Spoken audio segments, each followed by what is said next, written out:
moment. Am ფილმმა მთელი მსოფლიო პანიკაში ჩააგდო, თუმცა რაც უფრო ახლოვდება წინასწარ დაანონსებული თარიღი 2012 წლის 21 დეკემბერი, მით უფრო იზრდება ინტერესი იმ თემის მიმართ, რა მოხდება.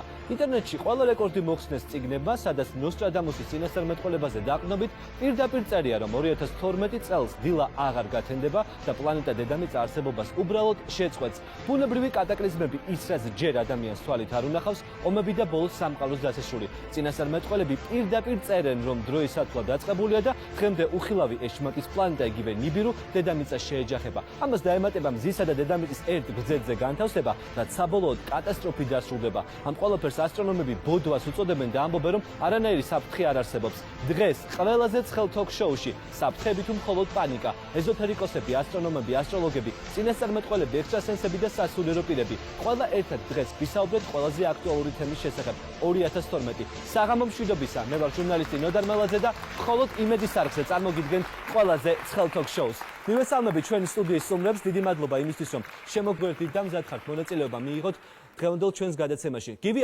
ალაზნისპირელი, მწერალი, ეზოთერიკოსი შემოგვერთდა ჩვენ სტუდიაში. ბატონ გივი, თავდაპირველად მაყურებელს გავნუმარტოთ. ეზოთერიკოსი რაც ნება ეს რას ნიშნავს? ალბათ ყველას გაგისუფთავებიათ მოხარშული კვერცხი.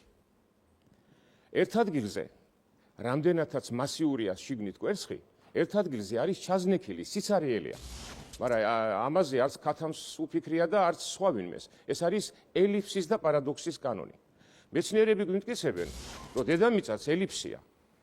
რატომ აქ არ დაუშვათ პარადოქსი და დაუშვათ და იქნებ დედამიწასაც აქვს ასეთი სიცარიელე. აი ამ ილუსტრაციის მიხედვით დედამიწასაც ჰქონია ერთ ადგილზე ჩაზნექილი ადგილი, რატომღაც ეს არის კავკასიის ქვეშ.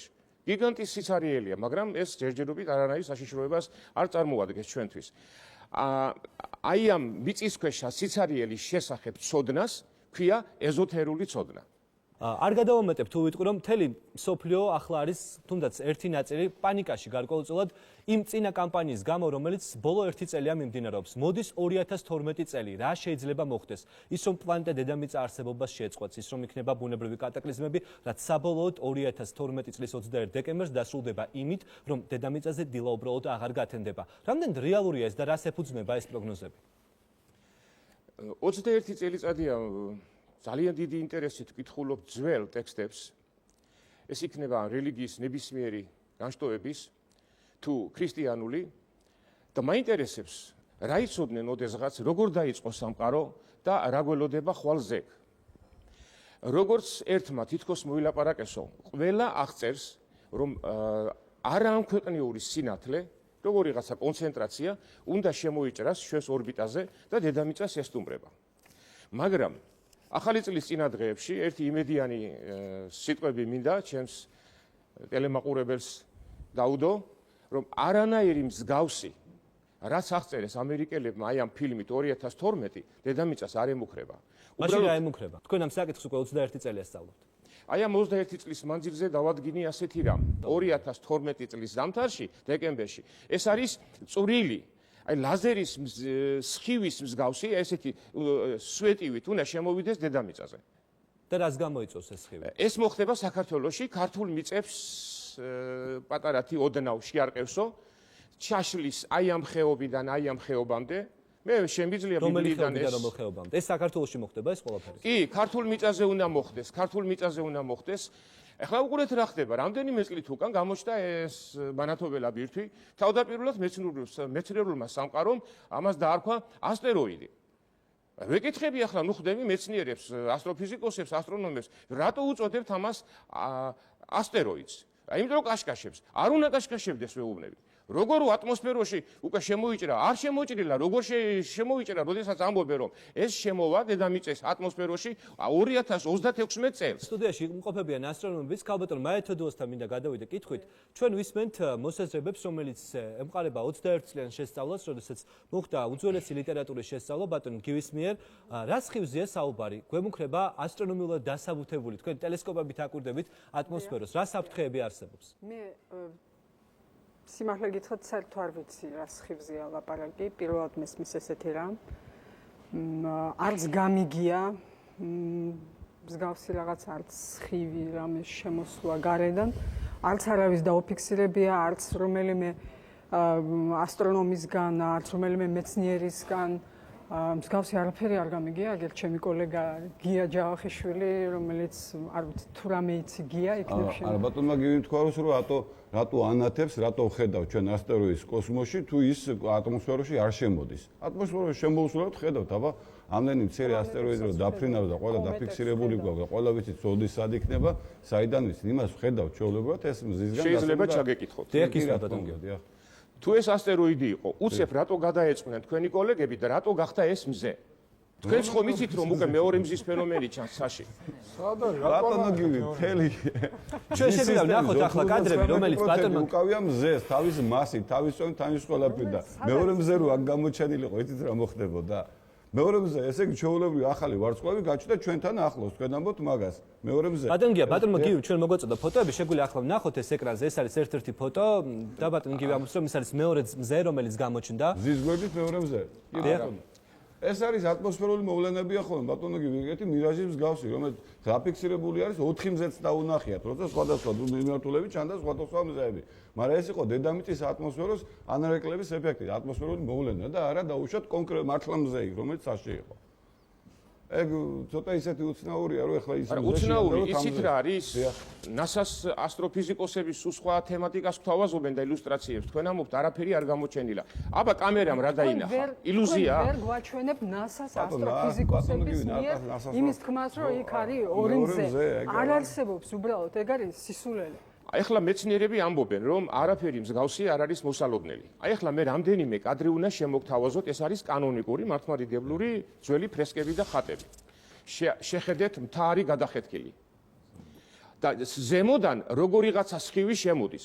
მთელი სერიოზულობით გეუბნებით, ეს არის ბოლო ჟამის წინასწარმეტყველება, რაც მოსალოდნელი არის საქართველოში. მაგრამ კიდევ გეუბნებით, იმედია სიტყვას გაძლევთ.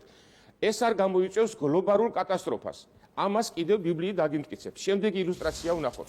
ერთ-ერთი ასურელი წმინდა მამა დავით გარეჯელი ლოცვით სთხოვს უფალს, რომ ბოლო ჟამი მიჩვენეო. და ანგელოს ავალებს უზენაესი, რომ აჩვენოს მას ბოლო ჟამი და მარჯვნივ ნახეთ, როგორი გატეხილი, აი ელვის მაგვარი სინათლე არის. იქაც მაგაზია საუბარი, რომ რაღაცა ელვის მაგარი სხივი უნდა შემოვიდეს დედამიწაზე. შემდეგი ვნახოთ. ახლა ყველაზე საინტერესო ერთ-ერთი ფრაგმენტი. ნებისმიერს შეუძლია მკითხოს, რომ აი რა მაძლევს ამის თქმის უფლებას, რომ ეს უნდა მოხდეს საქართველოში. ახლა უკვე ყურადღებით შევჩერდები რამდენიმე დეტალზე. ჯერ ერთი ისევ და ისევ შორეულ კოსმოსიდან როგორიღაც სხივი შემოდის, ისევ და ისევ შობა და მთა არის აქაც ჩანგრეული. მაგრამ წინ რომ აი მარიამი ეყდნობა, გადმოგდებული ლოდი რომ არის, აი მკლდიდან, ანუ ჩანგრევის მომენტში რომ ლოდია გადმოგდებული, მაგ ლოდის ზედაპირს შეხედეთ, საქართველოს კონტურია, როგორიც რუკაზე გვინახავს. ზაქარია ბატონ გივი საუბრობს იმ ხატებზე, რომელიც საუკუნეების განმავლობაში ინახებოდა და რომელიც მოვიდა დღემდე. რამდენად არის მომასწავლებელი, თუნდაც ბიბლიაში, ან თუნდაც ამ ხატებით, რამდენად შეგვიძლია ვისაუბროთ, რომ საქართველოში შეიძლება მოხდეს ის პროცესები, რაც ბატონი გივი საუბრობს, იგივე ზეციური სხივის შემოჭრა, კლდის გადახსნა და იქ აღმოჩენა ახალი ქალაქის. აი ამ ხატებზე არის ეს ნათელი სვეტიცხოვ. ეს ითვლება მართლმადიდებულ ეკლესიაში სულიწმინდის გადმოსვლის მადლად. ასე რომ ხატებზე თუ ჩვენ დავაკვირდებით იგივე წმინდა გიორგის, ისევე ღვთისმშობლის ხატებზე და მრავალ ხატებზე, აი უფლის ხელიც ხატია ხოლმე. ხელი, აი ეს მტევანი ხატი, ეს არის მამა ღმერთის სიმბოლო, რომელიც აკურთხებს ამა თუ იმ წმინდანს და მისგან გამოდის აი ეს ნათელი სულიწმინდის მადლი. თქვენ ბრძანეთ, რომ სულიწმინდა შემოდის. დიახ. და მთას ანგრევს?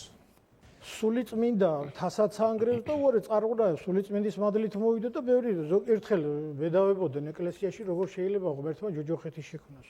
აბა ვინ შექმნა? მე შემქმენი თუ რომელიმე წმინდა ის შექმნა იმისათვის, რათა ის უღირსი პიროვნებები და ის რაღაცები დაისაჯონ იქ და ზაქარია ძალიან ბევრი ფილმი გადაიღეს ბოლო პერიოდში, ბოლო 1 წლის განმავლობაში, რომელიც ვრცელდება თავისუფლად ინტერნეტში, გამოიცა ძალიან ბევრი წიგნი. ყველგან ხდება დაყრდნობა ბიბლიაზე, რომ სწორედ ბიბლიაზე დაყრდნობით 2012 წელს მოსალოდნელია წარღვნა კატაკლიზმები და ეს ყველაფერი დაასრულებს კაცობრიობის ცხოვრებას.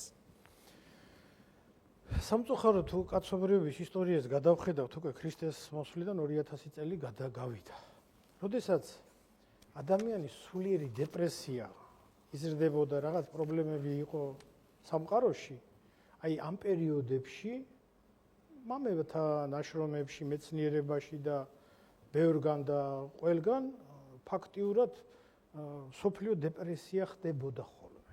ამ დეპრესიის პერიოდში ადამიანი კარგავს ამ მიწიერ იმედებს და ელოდება რა იზეციდან მოვა ვიღაცა, ეს ღმერთი იყო, იქნება ვიღაცა, აი გახსოვთ რამდენიმე წლის წინ ახალ ზელანდიაში თუ ინდოეთში ინდონეზიაში გემები ნავები გააკეთეს, რომ ახლა წარღურა უნდა მოვიდეს და ამ ნავებზე გადავრჩით. არ ყოველ 5-6 წელიწადში, 10 წელიწადში მსგავსი რაღაცა რომ აი აქ ეს იქნება, ატყდება რომ ახლა ეს იქნება, ახლა ეს იქნება. აი აქ ეს არის დეპრესიულ ნიადაგზე აგორებული ტალღა. ჩვეულებრივი მოვლენა. არსად ბიბლიაში მითითებული არ არის რომ თვითონ სახარებაშიც არის ასეთი ეკითხებიან მოციქულები უფალო რომ კი მაგრამ როდის იქნება ესე და ეგ მეც არ ვიცი. ძალიან დიდი მადლობა. ჩვენ სტუდიაში შემოგვიერთდა სრულიად საქართველოს მუსლიმთა სამმართველოს შეიხი ვაგიფ ფაკბეროვი. მოგესალმებით. დიდი მადლობა იმისთვის რომ შემოგვიერთდით სტუდიაში. ბიბლია არ არის ერთ-ერთი რაზეც აპელირებენ წიგნების ან თუნდაც ფილმების ავტორები, როდესაც საუბრობენ რომ სამყაროს დასასრული 1 წელიწადში 2012 წლის 21 დეკემბერს მოახლოვდება. ძალიან ხშირად ხდება ყურანიდან ფრაგმენტების ამოღება, სადაც საუბარია რომ სწორედ ყურანის საშუალებითაც ხდებოდა წლების წინ წინასწარმეტყველება რომ სწორედ 1 წელიწადში სამყაროს დასასრული მოახლოვდება. რამდენად რეალურია ეს, რამდენად სწორედ ხდება ამ ყველაფერზე აპელირება? მოგესალმებით უპირველეს ყოვლისა. აპელირება კი ხდება, მაგრამ მე მოგახსენებთ სრულიად პასუხისგებლობით, როგორც ისლამის წარმომადგენელი, რომ ყურანში აბსოლუტურად არაფერი არ არის განკითხვაზე, ანუ არმაგედონზე და აპოკალიფსზე და განკითხვის დღეზე აბსოლუტურად ყურანში არც ერთი აია არ არის. ერთადერთი რაც არის ყურანში, ერთადერთი არის ის, რომ მუჰამედ ერთხელ კითხეს ყურანში არის აია, რომ როდის იქნება თუ იცი ან რას გვეტყვი განკითხვის დღეზე, უფალმა ამ შეკითხვაზე უპასუხა, რომ მუჰამედს შენ თუ შეგეკითხებიან განკითხვის დღეზე, უთხარი რომ უფალის გარდა ეს არავინ არ იცის. ძალიან დიდი მადლობა.